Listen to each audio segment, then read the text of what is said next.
Reporte 10.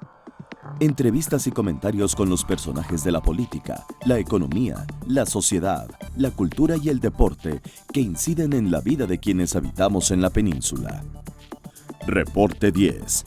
Bienvenidos al programa Reporte 10. Soy su amigo Jaime Novelo Montalvo. Y bueno, me place mucho que estemos llevando este programa un tanto distinto al novelísimo que también tengo el orgullo de dirigir sobre temas culturales e históricos.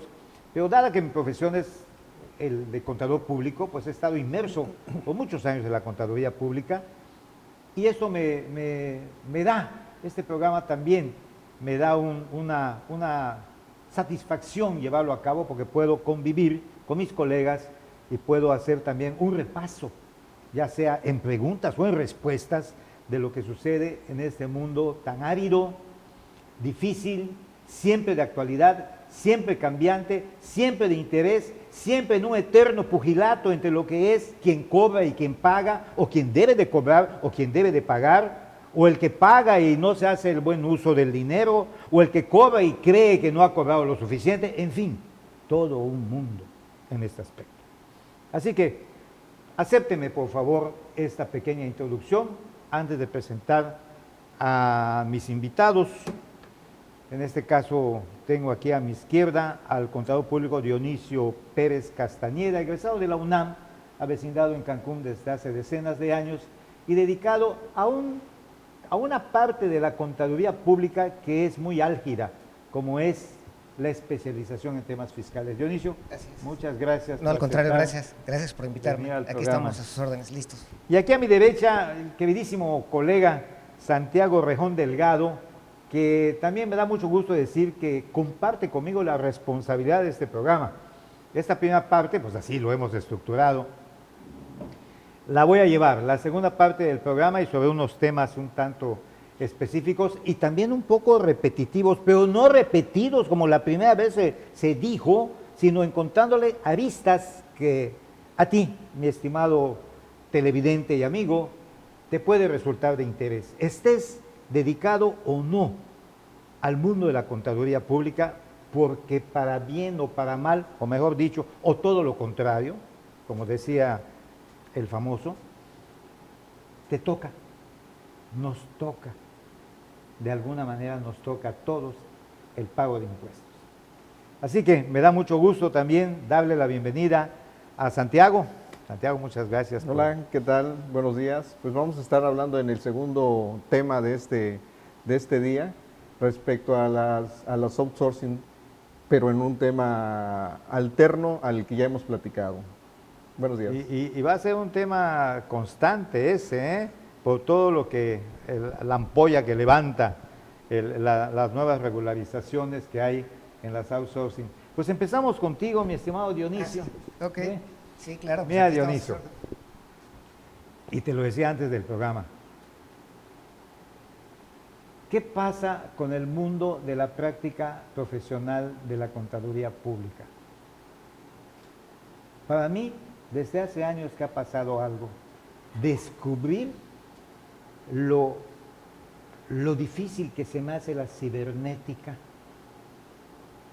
Soy socio de mi hijo, también contador público, Luis Jorge, lo conocen ustedes. Sí, claro.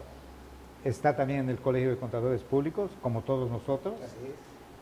Y tengo que reconocer que los jóvenes y hasta los muy jóvenes manejan mejor que los adultos este mundo de la computación y de los programas y todo eso.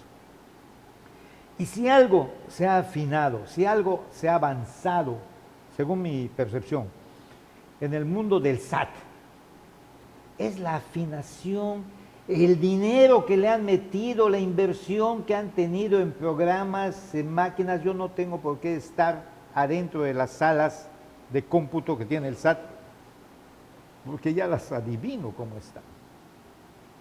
Con todos aquellos programas para efecto de que a este sector de contribuyentes les vamos a mandar la carta de invitación.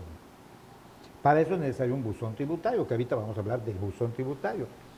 Le ha dado tanto resultado al SAT que ellos mismos reconocen que una buena parte de la recaudación fiscal, tributaria, que viene de los impuestos, no del petróleo y otras cosas, se debe precisamente a esas cartas de invitación.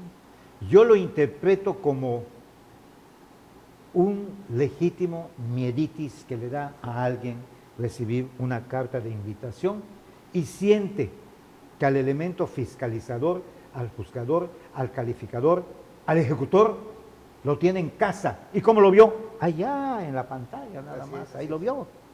Entonces sí me gustaría que abundes un poquito más en esta cuestión de la técnica, de lo que es el buzón tributario, pasando después del buzón tributario a lo más común, a la carta de invitación. Claro. Bien, gracias.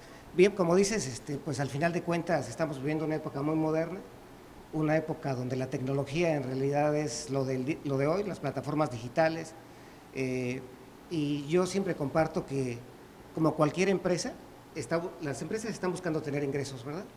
Ellos intentan vender más y buscan una serie de mecanismos. La autoridad pues está intentando fiscalizar más y le ha hecho una inversión importante a sus plataformas, de tal manera de tener la tecnología a su disposición para poder tener una mejor recaudación. Con base en ello, pues han generado herramientas electrónicas que son importantes. El buzón tributario, uno de ellos, que el día de hoy pues es obligatorio para las personas físicas y para las personas morales.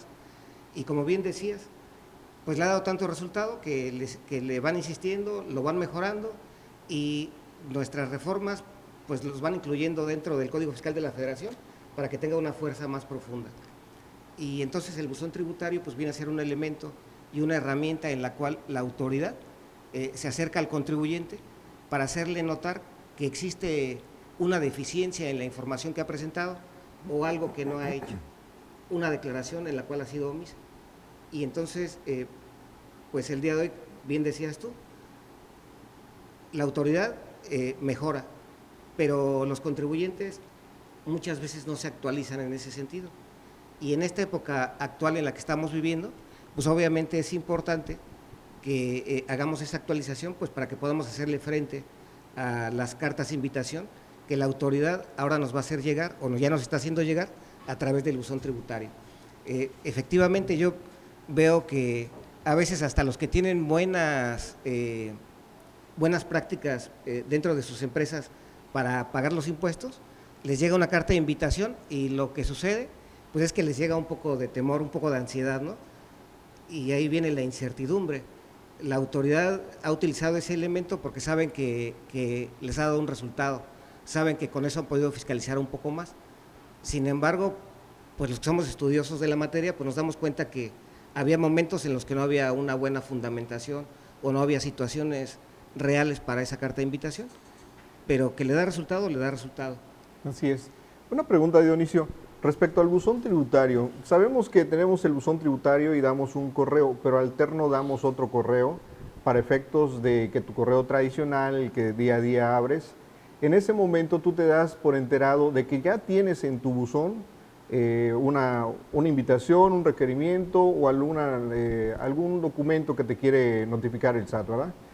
Estas notificaciones a través del buzón tributario, ¿hasta qué límite de contribuyentes se les hace la notificación propiamente? Por ejemplo, tenemos a personas que están dados de alta por sueldos y salarios o el RIF, ¿verdad?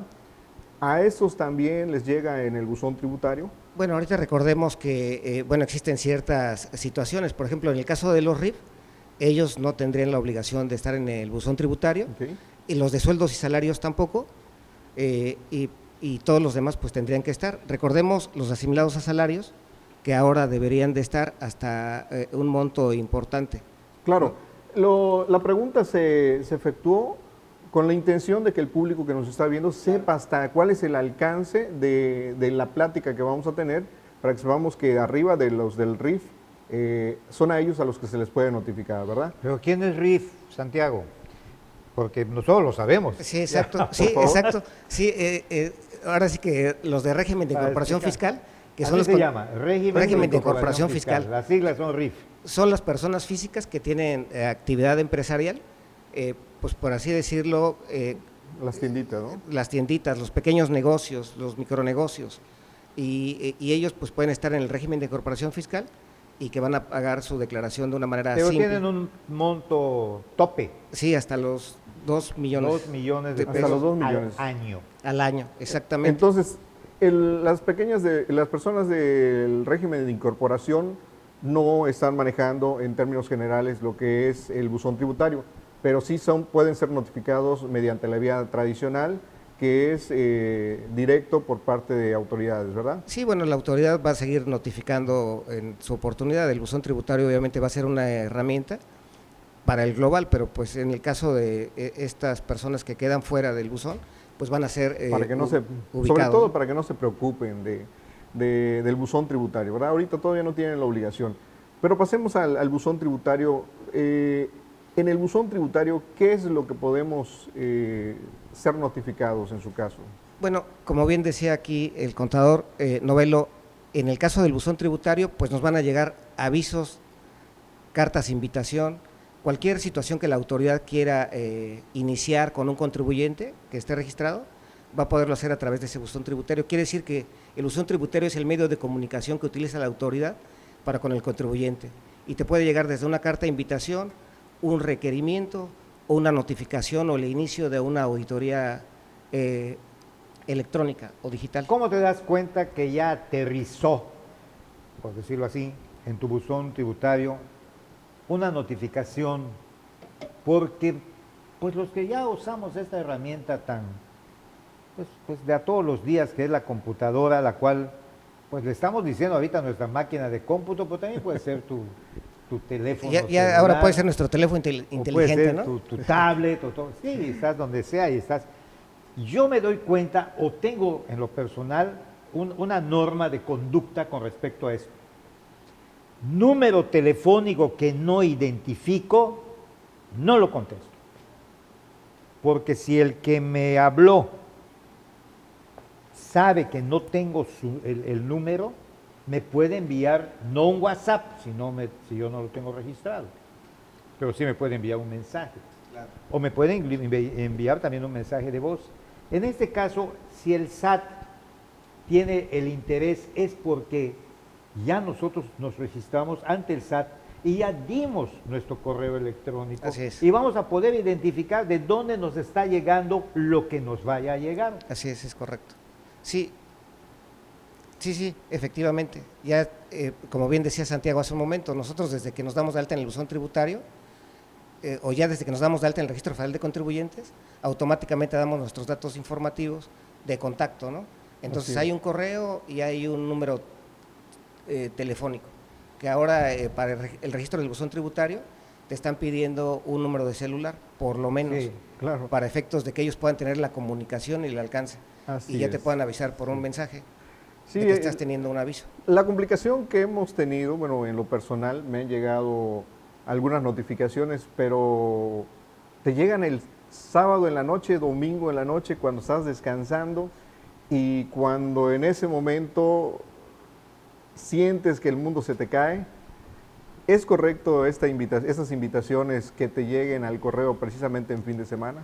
Sobre todo porque el Código Fiscal de la Federación establece fechas y horas en el que puede ser notificado, ¿verdad? Entonces, se sobrepasa. Interesante lo que estás diciendo. Se sobrepasa esta situación de en la parte de privacidad, de que no puede ser notificado. ¿Qué nos puedes comentar al respecto? Bueno, aquí es una parte bien importante y tiene que ver mucho con lo que nos comentabas al principio, de que la autoridad con las cartas de invitación y estos medios, pues a veces nos hace que las personas tengamos miedo, ¿verdad? Y entonces pareciera que probablemente por eso lo hacen en fin de semana, para que así se altere más y tenga un poco más de nervios, pero al final de cuentas el Código Fiscal de la Federación tiene unos tiempos señalados y esos pues tienen que ser ubicados. El hecho de que te llegue una notificación el sábado en la noche, tú sabes que es del buzón tributario, que es de la autoridad, aquí lo recomendable pues sería no abrirlo, porque en el momento que tú lo abres va a empezar a tener vigor a partir del día hábil siguiente. ¿Verdad? O sea, se tienen que respetar los horarios y todo que nos indica el Código Fiscal de la Federación. Pero ese es un exceso de parte de la autoridad, ¿eh? Sí, sí. Porque si mi nieto, que ojalá y yo los tenga, porque, hombre, ¿para qué hablo de eso?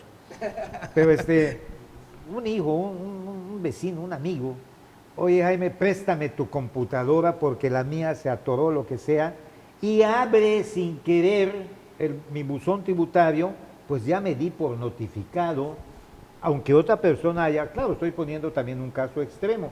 Por eso digo, es exceso de la autoridad estar apretando tanto al contribuyente a efecto de que le ha dado resultados para empezar, ¿no? Sí, definitivamente es como les decía yo hace un momento, como empresa, ¿qué estamos buscando hacer? Tener ingresos.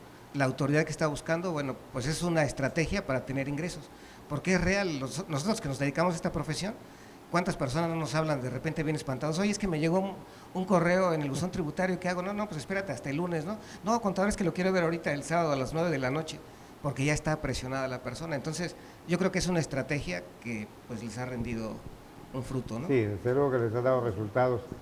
Así es. A ver, lo más común que te puede llegar al buzón tributario, porque hablar de buzón tributario o hablar de lo que te envían a través del buzón tributario, que lógicamente es el SAT, 99, presumo, puedo estar equivocado, 99.99% no van a ser buenas noticias.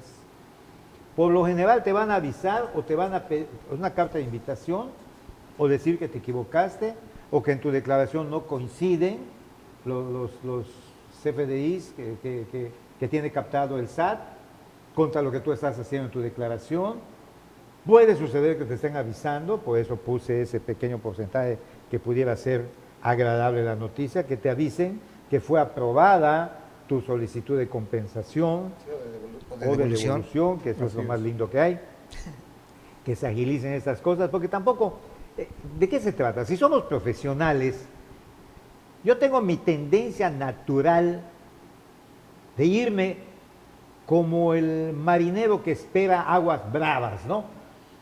Estoy preparado a ver en qué momento la marea va a cambiar o vendrán vientos que yo no sé cómo voy a capotearlos. Así me pasa como contador público también. La vida tranquila, fuera del programa estábamos hablando del impuesto sobre ingresos mercantiles, una chulada de impuesto, el 4% sobre todas tus operaciones en cascada. De repente se inventó el IVA, el impuesto al valor agregado, y se demostró que era mejor que el impuesto sobre ingresos mercantiles, cosa que yo condiciono en este momento y no sería tema de este programa. Volvemos al buzón tributario. Así, de manera breve, ¿cuántas cosas pueden llegar a través del buzón tributario? Bueno, a través del buzón tributario, como mencionamos hace un momento, pues nos pueden llegar cartas de invitación, notificaciones, también te pueden hacer notar que ellos ya tienen un análisis de tus ingresos y que no coincide con los registros que tienen. Te puede llegar el inicio de una auditoría digital, ¿verdad? Esas básicamente te pueden llegar. Y quiero yo aunar este comentario, por lo que decías.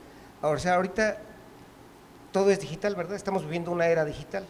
La factura, hacemos una operación digital, hacemos una transacción por transferencia de manera digital. Todo está digital. La autoridad entonces tiene mucha información nuestra. Aquí yo les diría, cuando a ti te llega algo al buzón tributario, es importante que analices cuál es tu situación, porque si te está llegando es probablemente que la autoridad detectó algo. En mis últimas experiencias me he dado cuenta que varias cosas de las que me han llegado es porque la autoridad ya algo detectó y quizás nosotros habíamos cometido o un error o no nos habíamos dado cuenta o habíamos incumplido erróneamente, porque también puede darse el caso que ya cumpliste según tú de acuerdo a lo que marca la ley, pero te equivocaste. Y entonces el aviso que viene en el buzón tributario, pues te alerta un poco, porque primero llega como invitación, y si eres caso omiso, entonces ya te podría llegar una notificación, una multa, son situaciones... La carta de invitación, ya lo habíamos mencionado en el programa pasado, se tomaba como unas campanadas de llamada a misa, ¿no? Si querías ibas y si no querías no ibas. Pero parece que ya la autoridad ya enmarcó, la legislación ya quedó más amarrada. Sí, y sobre todo para este paquete 2021, si recuerdan en el análisis que se hizo del Código Fiscal de la Federación, pues prácticamente la autoridad que está haciendo, pues todas las cosas a las que se ha tenido que enfrentar en juicios, en análisis, en quejas, pues ahora las está intentando enmarcar en el Código Fiscal de la Federación, de tal manera que ante una circunstancia de reclamo de un contribuyente, pues ya la autoridad tenga más evidencias y decir, te lo estoy pidiendo porque aquí dice la ley, ¿no? Todo ese tipo de situaciones. Si no haces caso, a ver, Santiago, o los dos, cualquiera que quiera contestar, si no haces caso, ¿corres el riesgo de la cancelación de tus sellos fiscales? Si es carta de invitación, hasta ese momento, pues no, porque solo es como dicen, pues te están invitando a que te autocorrijas o haya una situación. Realmente tus sellos digitales los podrían cancelar en el momento que ellos ya tienen una evidencia y lo pueden utilizar para, ahora sí como dicen, para hacerte manita de puerco, ¿no? A ver, aclárame esta situación, mientras no me la aclares te voy a cancelar el sello digital. Te voy a plantear un caso, Dionisio. La comodidad que le puede dar a un inspector de la verificación del domicilio. Envían al inspector, que eso tiene que ser físico, no es digital, y le dicen que es la supermanzana fulana, manzana perengana, calle mengano, interior fulano, edificio tal y del departamento menganito de tal. El tipo le entra el fastidio desde que lo lee. Quiero pensar en un mal servidor público, por supuesto, claro, ¿no? claro, Porque claro. el buen servidor público se va a preocupar porque sabe que puede lesionar a alguien. Sí, es correcto. Y no lo quiere lesionar. Sin embargo, pues ¿cómo me voy a meter allá? Y que dicen, y todavía me presenté y no llevé el INE para que me puedan dar el acceso por la entrada que es del público general y no es de los condóminos. Y luego entré y vi una serie de edificios y nadie me pudo informar de nada. Mejor lo pongo como no localizado. Y me voy, y el perjuicio que provoca eso. Pero eso puede traer una consecuencia, el no contestar, era lo que queríamos llegar, el no contestar una carta de invitación puede tener alguna repercusión. ¿Por qué? Porque está hablando el contador precisamente ahorita del servidor público que va y te notifica. Ahora lo está haciendo ya un sistema, el que te notifica. Entonces, si la persona, el servidor público va y te notifica, no te localiza, te pueden cancelar tus sellos digitales. Entonces sería prudente contestar todas las cartas de invitación, precisamente porque no lo contestas, es como que estés diciendo no estoy localizado. Tienes tu correo, pero no estás no le estás dando la debida importancia a la autoridad, no te estoy contestando. Sería como una grosería, como una parte de decir, como no me contestas, te puedo cancelar tu sello digital. No, pero aquí, bueno, tienes toda la razón. Yo creo que ante una carta de invitación debemos estar atentos, porque seguramente algo hay. Y ya de esa manera, pues ya defines cuál es tu situación y decides cómo vas a responder. En sí la carta de invitación en un momento determinado no podría ser sujeta a que te cancelaran el sello. Ante una notificación donde hay una evidencia de que, aunque lo haya hecho mal el notificador, diga que no está localizado el domicilio, por una mala práctica del notificador te podrían cancelar el sello.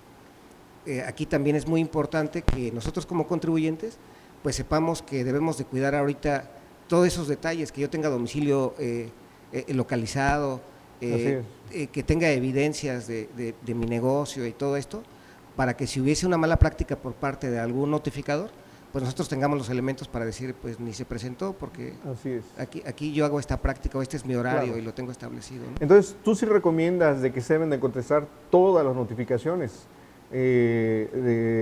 por carta de invitación. Me refiero porque en su momento existen notificaciones o cartas de invitación masivas, en donde no a toda la población le aplica, pero a todo el contribuyente que tiene su buzón tributario. Creo que nos ha llegado, el año pasado nos llegó una carta de invitación, ¿no?, donde teníamos que contestar y todos, incluso nosotros como profesionistas estábamos, pues que no buscábamos ni nuestra esquina, en el sentido de que decía así, ¿qué hago? ¿Cómo le explico a través de cuál es la respuesta que le debo de dar? ¿Debo contestar o no? La sugerencia a través del Instituto Mexicano de Contadores Públicos fue contesten la carta de invitación, sobre todo a los que estamos practicando auditorías para las empresas, ¿verdad? Sí, claro, pero tienes toda la razón, o sea, cada uno debe analizar cuál es su situación y la manera en la que va a responder, los elementos que tiene para responder. Sí es importante, yo creo que en este momento, como vemos la autoridad cómo está fiscalizando, hacerle caso a la carta de invitación, o sea, no simplemente como antes la gente decía, bueno, es invitación, a una fiesta va el que quiere, me invitaron pero no quiero ir. No, acá sería importante que le hagas caso, ¿verdad? Dionisio, ya estamos terminando esta primera parte de este programa y tú dijiste algo, una palabra que para mí resulta clave. Háganle caso a la carta de invitación.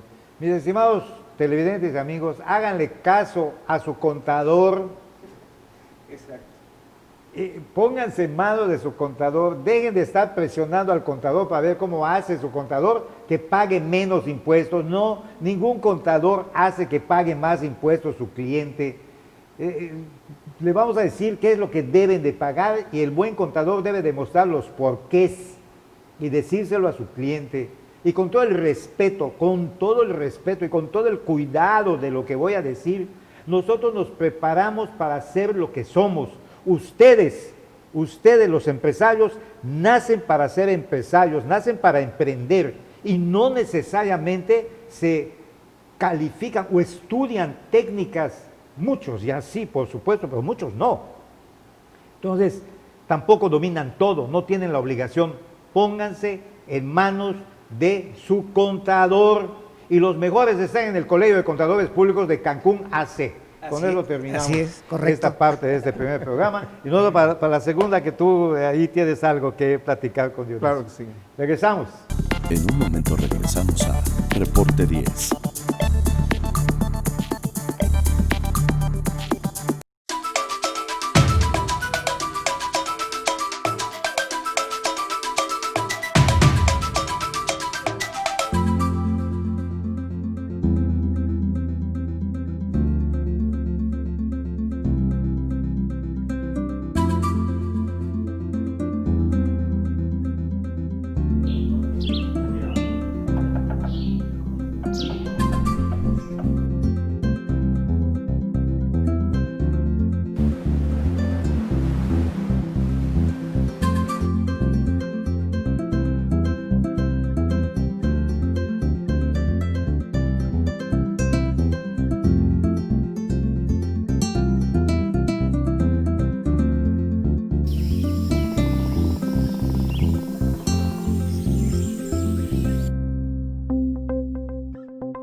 Quintana Roo vive.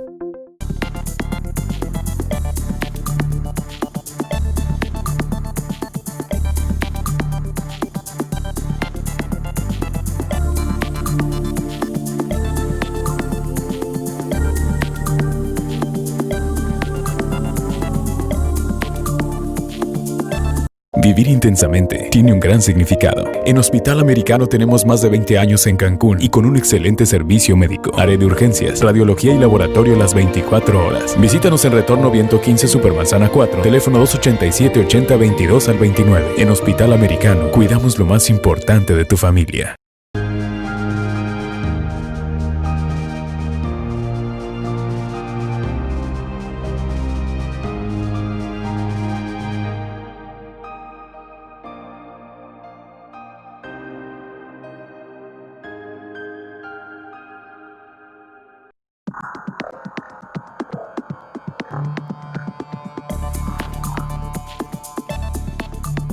¿Qué tal? De nuevo estamos en el programa Reporte 10. Vamos a entrar a la segunda etapa, que sería la subcontratación laboral, lo que se le llama también outsourcing. Para dar un antecedente, la outsourcing o la subcontratación laboral está regulada en la Ley Federal del Trabajo en el artículo 15A, ¿verdad? En donde nos dice qué es la subcontratación, quién es el contratante, quién es el contratista. Nos habla también de los aspectos de cuáles son los 3 puntos que debe de cumplir, que la empresa no debe de contratar a toda su planta laboral a través de esta figura, de que deben de ser a través de servicios especializados y que incluso podrían no tener las actividades propias de la empresa, ¿verdad? Que lo que está procurando con esto es definir cuáles son las actividades que no deben ser propiamente, que se deben de contratar a través de esa figura de la subcontratación de servicios. No vamos a tocar el tema de las actividades que hacen ciertas empresas que las combinan, solamente nos vamos a enfocar a la subcontratación laboral, ¿verdad? En el programa anterior estuvimos platicando también de la propuesta de reforma que el licenciado López Obrador nos está induciendo para regular un poco más a la subcontratación laboral, ¿verdad? También se manejan 3 puntos importantes que ahorita los vamos a ir comentando, que es básicamente regular la subcontratación laboral, los servicios especializados. Yo creo que en esta parte deberíamos de ver, o esperemos que salga la regulación de qué se consideran servicios especializados. Y por último, el tratamiento de las agencias de colocación, que nada tendrían que ver en el aspecto como una outsourcing, a lo mejor con aspectos o tintes un poquito radicales, ¿verdad? Entrando a este tema, tenemos a nuestro invitado Dionisio Pérez Castañeda, es contador público. Él nos va a hablar un poquito de este esquema, de lo que ya está, de lo que posiblemente venga, y en su momento podríamos también a lo mejor tocar ventajas y desventajas, ¿verdad? Porque no todo es malo. Estamos viendo que la subcontratación laboral la existe en todo el mundo y es un apoyo a veces necesario para la propia empresa, porque pues su esquema sí lo desean tratar, ¿verdad? ¿Nos podrías platicar tantito o nos podrías vertir un poquito de tus conocimientos, Dionisio, por favor, respecto a este esquema que vamos a tratar de nuevo, por favor? Claro, gracias, con mucho gusto. Bien, pues este tema es interesante y ahorita está de moda y unos opinan a favor y algunos en contra, ¿verdad? Así es. Pero bueno, como bien dices, ahorita todo la parte fundamental de la subcontratación, ¿de dónde proviene? Bueno, pues proviene de la Ley Federal del Trabajo. O sea, recordemos que la Ley Federal del Trabajo al final de cuentas viene a regular las relaciones entre los patrones y los trabajadores. Y a lo largo de los últimos tiempos hemos estado viendo que el outsourcing ha sido pues criticado, atacado, como bien decías y que ya lo analizaron, pues muchas empresas optaron por hacer un manejo erróneo de lo que realmente la ley establece.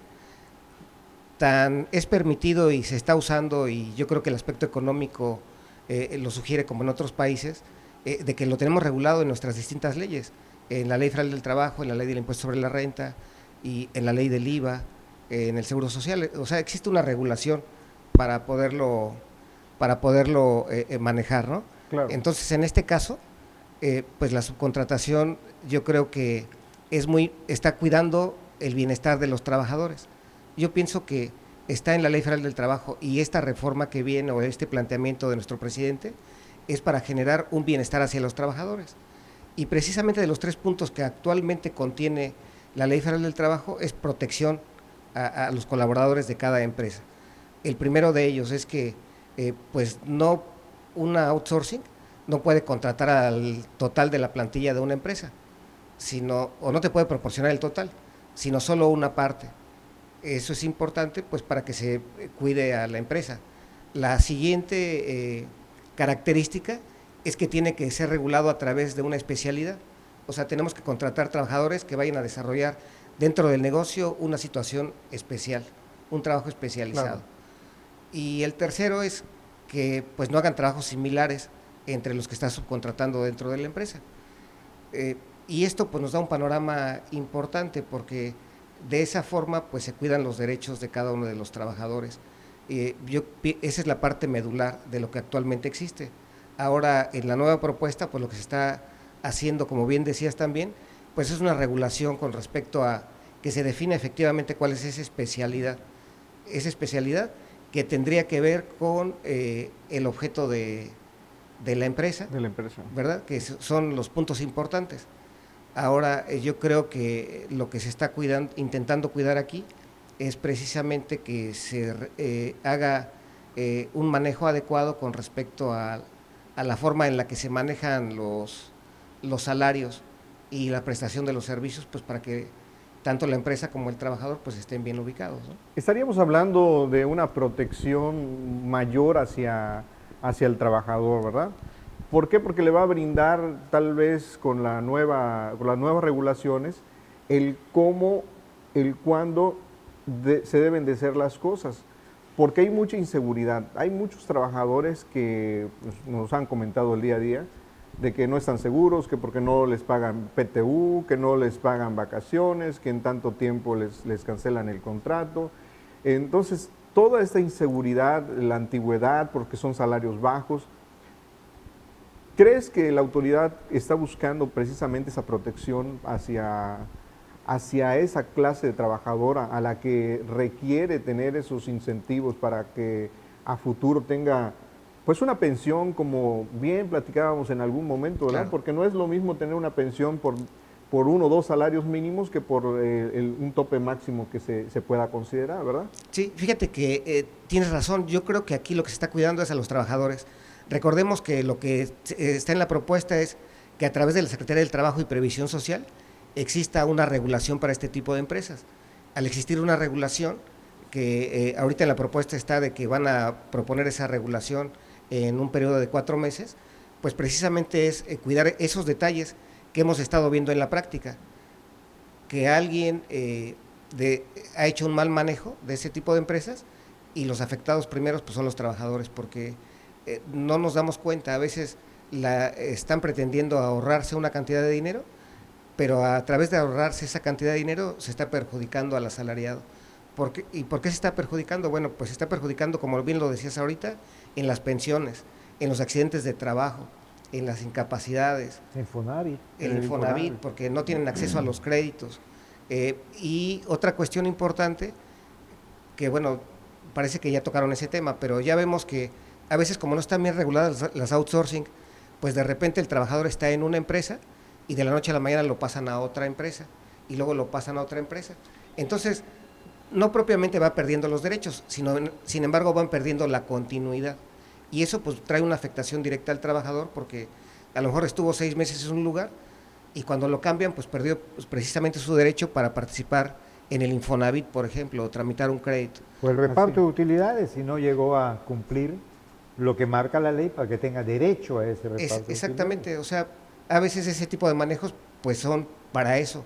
Y aquí la intención yo pienso que de la autoridad, y por eso precisamente considero que va a ser regulado por la Secretaría del Trabajo y Previsión Social, es para pues procurar defender de una mejor manera los derechos de los colaboradores. Así es, entra la figura de la Secretaría de Trabajo y Previsión Social, bueno, si eso es aprobado, para efectos de dar algunos certificados que amparen que la empresa que se quiere dedicar o que se está dedicando a la outsourcing o a esta que cuestión, sea una outsourcing, ¿no? que sea una la que outsourcing. quiera ser outsourcing ya tiene que tener un registro en la Secretaría del Trabajo, si no me equivoco. Yo creo que sí, y debe de cumplir con ciertos requisitos, Sí, ¿verdad? Que de hecho el planteamiento así es, o sea, el planteamiento es que esa empresa debe de cubrir con algunos requisitos. Aquí lo importante es que todo este planteamiento que se está haciendo, pues ahora sí que por el error de algunas empresas, pues perjudica a otros, porque efectivamente hay outsourcing buenos, hay outsourcing que en realidad están trabajando de una manera adecuada, y ahorita para intentar regularlos, pues vemos una serie de cambios en el Código Fiscal de la Federación, en la ley del IMSS y en la ley del Infonavit, donde estas empresas que estén certificadas van a tener que presentar información para efectos del IMSS de manera trimestral, para efectos del Infonavit de manera cuatrimestral. Y un elemento que deben de tener es la aprobación de la Secretaría del Trabajo y Previsión Social. Entonces, todo el objetivo yo pienso que es defender al trabajador. Así es, estamos en una era en la que, o en una época más bien, en la que está de moda las certificaciones. La empresa socialmente responsable, incluso los contadores tenemos una certificación general, una certificación en diferentes disciplinas, y yo creo que también por allá se está yendo la autoridad en el tratar de certificar a las empresas para que demuestren, y me imagino que constantemente, así como lo hacemos los contadores, ir dando los puntos de actualización que están esas empresas realmente reguladas, que están cumpliendo con toda la normatividad, que tiene una seguridad el propio trabajador en esos aspectos, ¿verdad? Pero fíjate que también, ahorita acabas de tocar un punto importante, la seguridad. Le va a dar seguridad al trabajador, le va a dar seguridad a la empresa que contrata el servicio de un outsourcing, y le va a dar seguridad a la autoridad de que alguien está haciendo un trabajo bien y que cada quien va a pagar los impuestos que le correspondan. Creo que eso es algo que vale la pena, y bueno, pues claro que todos los cambios pues cuestan trabajo, ¿verdad? Pero, Bueno, pero yo Dionisio, creo que vale la pena. quiero aterrizar y aprovechar tu participación en este programa. Gracias. Y las palabras, o lo mejor dicho, los conceptos que Santiago ha manejado. Soy un hotelero. Mi hotel tiene 100 cuartos, un pequeño hotelero mediano. Sí. Y tengo temporada alta y temporada baja. Soy condotel. Rento parte para hospedaje y otra parte para recuperar mi inversión. Vendí y obtuve el permiso para que yo pueda vender como condominios. Viene la temporada hotelera alta y mi hotel está al 100%. Mi planta, mi empleomanía se va a que yo tenga por cada 10 cuartos una afanadora, Una camarista. una camarista. Y necesito que no me falle el agua caliente, que no me falle el filtrado de la piscina, que no me falle la luz eléctrica. Y contrato, y tengo también dentro de mis 30 empleados, tengo a 6 que le están dando mantenimiento. Y viene la temporada baja, no le quiero sumar más al ejemplo que le puedo poner. Quedo al 50% o al 40% de ocupación y ya no necesito a todos aquellos empleados, sino tengo que encontrar una proporción. Un ejemplo importante también que quería yo, y lo voy a decir, el ingrediente, la seguridad. Tengo, por los tiempos que vivimos, en el traspatio, en la calle y a la entrada, tengo 5 o 6 elementos de seguridad. Pero yo no soy una empresa de seguridad, ni soy una empresa de mantenimiento. Yo no tengo allá un técnico en electricidad para que yo lo tenga que mantener el año completo. Necesito a una empresa que me proporcione a las personas que sean especialistas o que estén especializadas en distintas áreas que me interesa contratar y que si no me hacen bien el trabajo, la misma empresa me retira el que me puso y me ponga otro técnico. Y en materia de seguridad también, que Claro. cumpla con los requisitos de entrenamiento, de historial y de una serie de cosas que me dé la garantía que aquel muchacho, aquel joven no tiene antecedentes, tiene una preparación, tiene una educación, sabe tratar a los jueces y a los condóminos, etcétera. Según tu criterio, tú eres el especialista. Por supuesto, aquí todos podemos participar. ¿A quiénes puedo tener o debo de tener, de acuerdo a la óptica legal de ahora, en mi planta que no los puedo cambiar? No le puedo pedir a una outsourcing que me dé camaristas, porque si estoy dedicado a rentar, yo tengo que tener a las camaristas. Claro. Y aquellas que yo ya no necesite, pues tendrán que estar a un tiempo determinado de su contrato. Y las otras, las mejores, las tendré que tener a planta. En este ejemplo, para que bueno, Cancún vive del 95% de la actividad hotelera, ¿no? Por eso puse como ejemplo el hotel. Claro, Puedo claro. haber puesto otra cosa. ¿Quiénes puedo contratar en un outsourcing? ¿Quiénes no puedo contratar en un outsourcing? Fíjate que en el planteamiento que nos das, básicamente tocaste una parte importante del manejo de las outsourcing. En este caso de un hotel, pues las camaristas pues son parte fundamental de ese negocio. Si de tengo la un operación. pequeño restaurante, los meseros también y el de acuerdo. cocinero. Pero, por ejemplo, la naturaleza de las outsourcing precisamente inicia con las empresas de limpieza, con las empresas de seguridad o las empresas quizás de mantenimiento, alguien que es efectivamente especializado en un área determinada, ¿no? Que podríamos decir que son las outsourcing puras, las que sí son, Exactamente. o sea, las de origen y que son reales, ¿verdad? Exactamente, exactamente. Entonces, por ejemplo, en el caso de un hotel, también hace rato mencionábamos qué importante es que el trabajo de un contador dentro de una empresa para efectos de la organización y la planeación de la empresa, porque en este caso, para poderlo aplicar, pues dices, ¿quién es tu punto base? Que serían tus camaristas, y a lo mejor puedes contratar por outsourcing a las de seguridad, que es una outsourcing pura, y o a alguien de mantenimiento, que tenga una empresa que efectivamente sea de mantenimiento. Esas podrían ser empresas que te podrían prestar esos servicios, ¿no? Así es. Y lo podrías dividir, perdón, y siguiendo lo que dice el artículo 15A, van a ser una función que no se va a repetir en los otros, porque ellos no van a hacer la función de la camarista. Porque no se dedican a eso. Porque no se dedican a eso. Ellos tienen una especialidad específica, que es la seguridad o la limpieza, ¿no? En algún momento determinado, o mantenimiento. Pero ¿quién me lo va a calificar? Porque donde sea mi vecino, el inspector del SAT, y resultó que no traigo una buena amistad con él, y dice, ahorita nos la vamos a ver, y entonces me levanta un acta que diga, ¿quién me va a levantar el acta? Cuando me diga, no, usted si tiene un hotel tiene que tener camaristas, tiene un pequeño restaurante, tiene que tener cocineros, tiene que tener meseros, y tiene que tener su jefe de mantenimiento. No es posible que usted esté contratando cuando tiene usted aquí 100 cuartos, tiene usted una caldera y tiene además una luz solar a llamada eléctrica. Usted tiene que tener esto. ¿Quién va a acusarme? ¿Quién va a señalarme?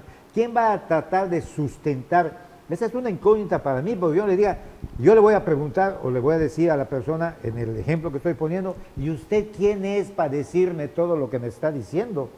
Pues yo soy la autoridad. ¿La autoridad de qué? Soy la autoridad, trabajo para el SAT, y le voy a decir, bueno, pues el SAT tiene 4 administraciones, claro. Una de recaudación, otra de fiscalización, tiene la asistencia al contribuyente y tiene la jurídica. ¿Usted de dónde vino? Para empezar, identifíquese, ¿no? Claro, por es lo que le voy a decir. Le voy a caer más mal. Así Quizás hasta se ensañe más conmigo cuando yo le diga, a ver, identifíquese. Sí, ahí no le va a gustar. ¿No? Peor si es mi vecino, el maloso ese. ¿Qué pasó? Pero yo creo que en este momento es la regulación que precisamente estamos, ¿verdad? Sí, porque es lo que yo iba a comentar. Por ejemplo, ahorita, como bien dices, llega y me dice, oye, eso no pasa, pero yo le puedo decir, espérate, estoy cumpliendo con el artículo 15A y además este outsourcing que me está prestando el servicio, pues sí cuenta con la autorización de la Secretaría del Trabajo y Previsión Social, que es a lo que se pretende llegar. En este momento, probablemente a lo mejor con los criterios normativos que tienen las autoridades y con toda la fobia que tienen contra los outsourcing, pues lo más seguro es que primero me van a decir que no creen que lo estoy haciendo y ya después lo tendría que aclarar. Dionisio, me lo tienen que decir por escrito, yo contestar por escrito o por palabrita. No, pues por escrito. Todo por escrito. Pues sí, tendría que ser por escrito. Sí, claro, cualquier autoridad que llegue. Lo sé, pero me gusta precisar y que exacto, sí, para que está escuchando, pues, sí, para que el público efectivamente sepa cuáles son sus derechos, claro. Y sepan que pues no nadie te puede llegar y decir, a ver, esto está mal. No, te tienen que decir cuál es el fundamento y además, como bien decías, tiene que llegar una autoridad que sea previamente identificada, ¿no? Claro. Bueno, a todo esto que hemos estado viendo, tenemos un panorama hoy día en el que se pretende modificar ese artículo 15A de la Ley Federal del Trabajo. También en cadena se tendría que modificar la Ley de Impuesto sobre la Renta, la Ley del Seguro Social, la Ley del Infonavit y lo más probable es que también el impuesto sobre nóminas estatal, ¿verdad? Sí, el IVA. El IVA también. Entonces, esta situación en lo que está recayendo hoy día, tenemos que observar algo que no hemos mencionado, que si no se considera subcontratación, entonces hay una responsabilidad. Los trabajadores los absorbe el patrón, el que le están ofreciendo sus servicios. Lo único que se está buscando es la seguridad, donde ya el trabajador sienta esa identidad. Nosotros el humano siempre es de saber, soy de aquí, esos son mis derechos. Aquí hasta el día de hoy estamos en un parteaguas donde no tienen esa seguridad, ¿verdad? ¿Qué es tú crees que en este sentir la propuesta podría avanzar? Yo la verdad pienso, de acuerdo a cómo ha ido la autoridad evolucionando y con la intención de regular este tipo de empresas, aunado a la necesidad que el Estado tiene de fiscalizar, es muy probable que haya un avance importante. Y pues para evitar precisamente que haya simulaciones o cosas por el estilo y mejorar de una manera notable, pienso yo, la figura del trabajador, para que sigan respetando sus derechos. Yo sí le veo una posibilidad interesante. Muchas gracias, Dionisio. Fíjate que estaba pensando un poquito en la pandemia. el día de ayer pensaba el home office, estoy contratado, no soy contratado, soy honorarios, soy asimilado a salarios, no asalariado. Hay una tendencia que ya llegó, el home office llegó para quedarse y muchas personas van a aprovechar esa situación porque al propio empresario le baja Probablemente gastos, sus costos, claro, por sus supuesto. costos de energía eléctrica, de equipo de cómputo, de pelearse con las personas. Las personas se van a especializar un poco más. Las personas, tú le pagabas 8 horas y a lo mejor no te cumplían, habían horas muertas. Ahorita le vas a pagar por un tiempo efectivo y no lo vas a tener en tu empresa, no vas a tener el pleito, solamente vas a estar buscando el resultado. Creo que por allá nos falta un poquito a la reforma para efectos de este home office, ¿dónde va a poder quedar regulado? Fíjate que la Ley Federal del Trabajo ya menciona algo con respecto a esta regulación, pero aquí hay algo importante que hace ratito nos mencionaba aquí el contador. Es muy importante que los empresarios, los contribuyentes, tengan una asesoría real de un contador y de un abogado para que este tipo de temas sean regulados por beneficio de los trabajadores y también por el propio beneficio del empresario, para que podamos cumplir adecuadamente las obligaciones que la ley nos está señalando en las diferentes frentes, ¿no? Y tener mejores resultados. Porque, por ejemplo, ahorita bien dices, muchos los mandaron a trabajo en casa, pero ¿dónde está ese acuerdo? ¿Cómo se va a manejar los accidentes de trabajo? Oye, pactaste con ellos que les ibas a pagar menos, pero ¿con base a qué? ¿O les estás pagando bien? ¿O cómo Si está? está trabajando en su casa y camino al baño se resbala y se cae, ¿fue un accidente de trabajo? Sí, se tendría que analizar, ¿verdad? Todo ese tipo de detalles que la Falta ley... mucho, ¿no? Claro, ¿no? La pandemia nos está llevando, como bien dices, a una... Por ambas partes, A que la del regulación, contribuyente, que se afine vaya mejor. Bueno, Así ya es. terminamos, lamentablemente. ¿Tienes alguna pregunta Sí, más? La nada aprovechamos. más, es muy breve. Adelante. Bueno, yo creo que para que esté en un contexto global lo que hemos estado platicando, hemos tocado lo que es el contratista, lo que es el contratante, lo que es el propio trabajador, pero no hemos hablado de la autoridad. La autoridad es importante. ¿Por qué crees, Dionisio, que estas regulaciones le pueden beneficiar o afectar al fisco? Bueno, la autoridad obviamente está haciendo esta propuesta, lo leemos en lo que el presidente decía, cuidar los derechos de los trabajadores, pero también evitar las simulaciones que se han estado haciendo y probablemente debe de beneficiar al fisco porque pues debe de fiscalizar de una mejor manera, va a tener un mejor control. Una mayor recaudación. Una ¿verdad? mayor recaudación. ¿Estamos ya todavía en tiempo? Sí. Ok.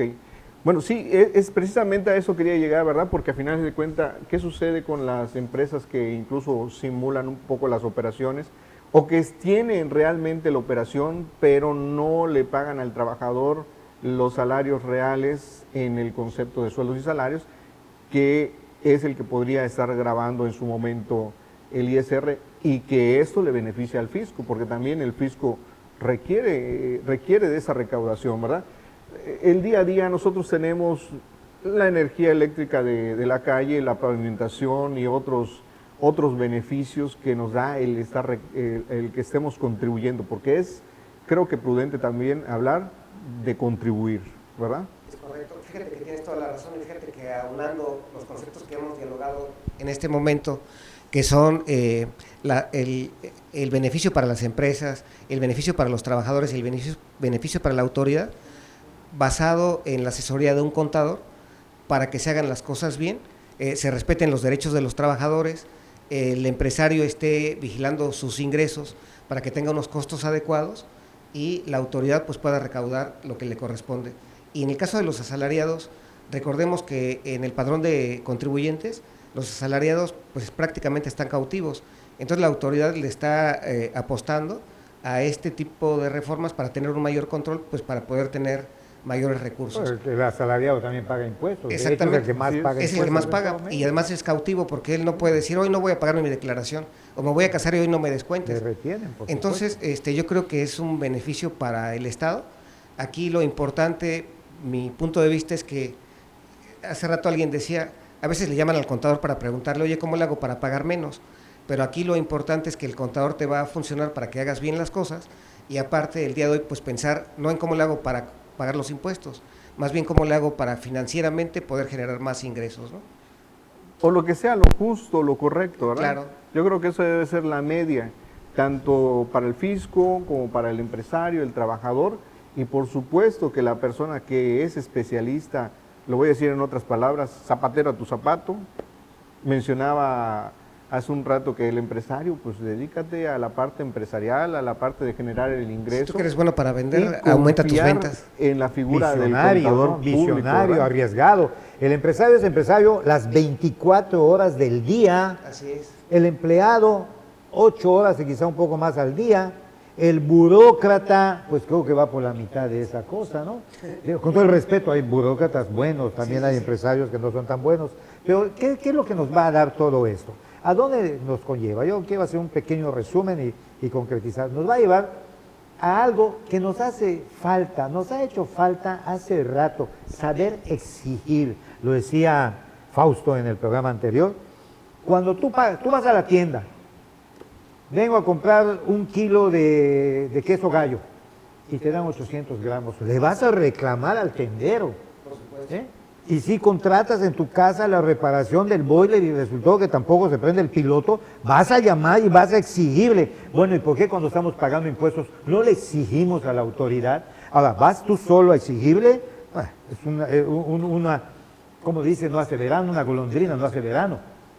Métete a las cámaras, métete a los organismos profesionales, crea tu propio corporativismo, participa en tu entorno lo más cercano, vuélvete allá un miembro distinguido, o si no, cuando menos, si no quieres ser tan distinguido, hay gente que es modesta en su accionar.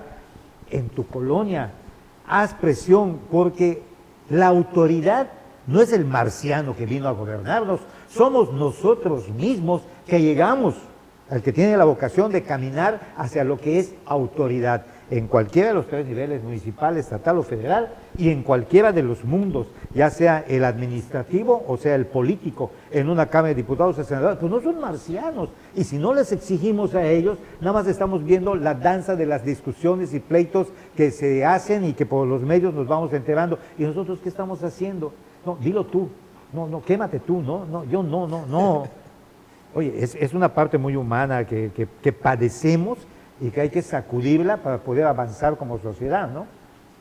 Sí, ¿Qué pasó, Dionisio? sí, no, a mí me parece muy interesante la cuestión de lo que acabas de decir, que tenemos que participar, que tenemos que opinar, que tenemos que apoyar. Hay que ser protestante. Exacto. No hablo de religión, ¿esa? No, lo entiendo perfectamente. O sea, cada uno desde el lugar en el que está debe de Y participar. con tu método. Desde su trinchera, ¿verdad? Desde su trinchera. Desde su trinchera.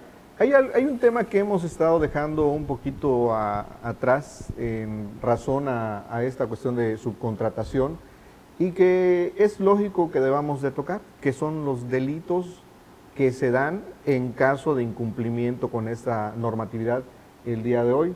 Tenemos lo que es la defraudación fiscal para el empresario o el que lo cometa. Tenemos también la no deducibilidad de los gastos por la planta laboral que se esté simulando. Cuando te la detectan, ya es no deducible, ¿verdad? La acumulación del ingreso sí se va a quedar, pero la deducción como un castigo, ¿verdad? Y tenemos la otra parte que serían multas por estar haciendo estas actividades que no son adecuadas, ¿verdad? Esperemos que estas, pues en algún momento se puedan aclarar un poco más, se puedan disipar más hacia cuáles son los momentos, si hay unos momentos ahorita, pero en la entrada en vigor posiblemente de esta reforma, pues se tendrían que readecuar a la situación. Sí, yo creo que es un momento crucial de cambio en el aspecto fiscal y del outsourcing, donde es importante que el contribuyente esté enterado de los cambios, esté enterado de las consecuencias que tendría el que esté mal asesorado, el que no esté haciendo las cosas correctamente, porque si ahora hay multas, pues las multas que vienen propuestas están muy elevadas. Entonces, mi recomendación es involucrarnos, intentar conocer, familiarizarnos y sobre todo, pues hacer las cosas correctamente pues para beneficio de todos, ¿no? Y que después de 7.800.000 pesos en números cerrados, puedes caer en el delito penal Es correcto, de la defraudación fiscal. así es. Que además es un delito que basta con la presunción de la autoridad, así está en la ley, no con la demostración, con la presunción, puedes tener cárcel y obligarte a defenderte desde la cárcel. Yo siento que esta es una, siempre ha habido, nada más que ahorita se volaron la barda con esta ley, porque 7.800.000 es muy fácil de alcanzar debida o indebidamente, con una mala planeación fiscal, con una estrategia, con un mal asesor, que nunca faltan también los que quieren vender cantos de golondrinas, cantos de pajaritos al oído de su cliente y que le hacen creer. Yo le comentaba a un colega, oye, ¿quién es el más grande opositor que tenemos cuando asesoramos como profesionales serios a alguien? Pues nuestros propios clientes. Claro. Son los que tienen el dinero en la bolsa y no lo quieren sacar. No lo estoy condenando, imagínate, ¿no? Perdemos toda la clientela en el despacho para los que me estoy oyendo ahorita. Tampoco se trata de eso, ¿no?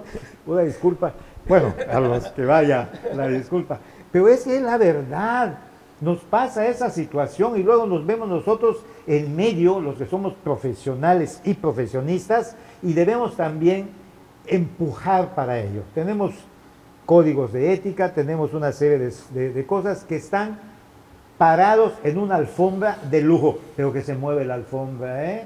Y no quiero entrar mucho en eso porque sería otro tema.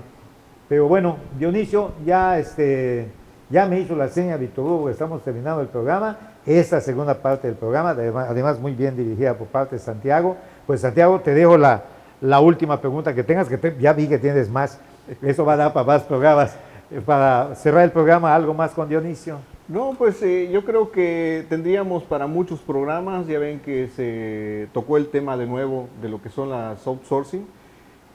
Este tema da para mucho más, fin de año, principio del año, el estudio, invitarles a todos los empresarios que en su momento se asesoren antes de tener una propuesta de servicios de esa naturaleza, ¿verdad? La investigación de la documentación, de que si realmente es una empresa que te va a brindar ese servicio en las condiciones y que no es una simulación o que voy a caer en una defraudación fiscal. Estaba anotando, dejé anotado la palabra que nosotros utilizamos como contadores, negocio en marcha. No solamente es la cuestión de la defraudación fiscal, sino que también corre riesgo tu empresa al entrarles a este tipo de esquemas, porque por situaciones tan ligeras, decisiones vagas, podemos llegar a algo que no. Pongamos en manos de especialistas. Existen contadores especializados en este tema y existen también abogados, que es una parte primordial para efecto de amarrar todo, ¿verdad? En la parte financiera, en la parte legal, en donde mi certeza jurídica debe de estar prevaleciendo antes que cualquier tipo de operación que pueda considerar la autoridad como algo indebido, que es outsourcing, que no están en el esquema bien planteado. ¿Quieres dejarnos algún mensajito adicional, por favor? Sí, con respecto a lo que acaban de mencionar los dos, es muy importante y yo le daría esa sugerencia a los empresarios. Cuando les hagan un planteamiento y les digan es que vamos a hacer esto porque te va a beneficiar, la pregunta que debo de hacer como empresario es, ¿eso dónde dice en la ley? ¿Y qué consecuencias tendría en un momento dado de que esto fallara? Para que siempre tengan una asesoría vigente, actualizada y apoyada por especialistas. Esa sería mi sugerencia. Muchas gracias, Dionisio. Bueno, vamos a concluir este programa que es Reporte 10. Como cada semana, la última semana que hemos estado trabajando con ella, vamos a traerles temas de interés. Esperemos que no vuelva a ser la parte de outsourcing. Les invitamos también a que nos escriban, que nos dejen sus comentarios. Si ustedes quieren ver allá un nuevo tema, traerles algún especialista, a lo mejor en el área fiscal, en algún área correspondiente a la parte empresarial que nosotros tocamos el día a día, el que nosotros estamos especializados y que les podemos ofrecer mediante este medio un apoyo abrir un poquito la visión empresarial, financiera, estamos con todo gusto esperando sus comentarios, ¿verdad? Reporte 10, los esperamos la próxima semana. Nos despedimos, contador Jaime Novelo. Dionisio, muchísimas gracias. Gracias. Un excelente fin de semana. Gracias. Gracias, mis estimados televidentes y amigos. Hasta la próxima. Ahora tiene usted a la mano más herramientas informativas para que emita su propia opinión. Comuníquese con nosotros, aporte sus comentarios y sugerencias a los correos y redes sociales que aparecen en su pantalla.